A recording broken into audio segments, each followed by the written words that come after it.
Chers paroissiens, l'évangile du jour relate l'événement qui s'est produit juste après la résurrection de Jésus, lorsque deux disciples sont partis de Jérusalem en direction d'Emmaüs. Nous avons eu la chance de nous y rendre lors du pèlerinage paroissial il y a quelques semaines, juste avant le confinement. Jésus apparaît pendant la marche aux deux disciples qui sont tout tristes du fait de la mort sur la croix de celui qu'ils ont suivi. Ils ne le reconnaissent pas et il lui raconte ce qui vient de se passer à Jérusalem. Le tombeau est vide et quelques femmes disent qu'il est ressuscité. Et Jésus commence à leur faire une magnifique catéchèse pour leur expliquer que tout ce qui s'est déroulé avait été annoncé dans les Écritures. C'est enfin à la fraction du pain qu'ils vont reconnaître Jésus qui va disparaître à leurs yeux. Revenus à Jérusalem, les autres disciples leur racontent qu'il est aussi apparu à Simon-Pierre. Retenons deux idées très simples sur la résurrection. D'abord, Jésus n'est plus présent de la même manière qu'avant. Et ensuite, Jésus ressuscité peut être présent partout à la fois. D'abord, Jésus n'est plus présent de la même manière qu'avant.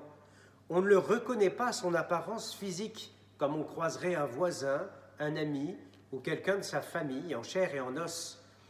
Il faut la foi pour apprendre à discerner la présence de Jésus ressuscité dans notre vie.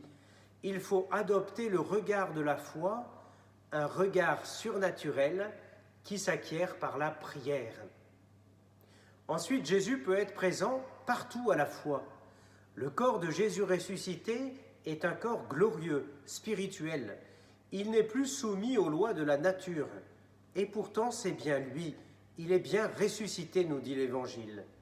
Ainsi donc, le Seigneur a le temps de se préoccuper de chacun de nous.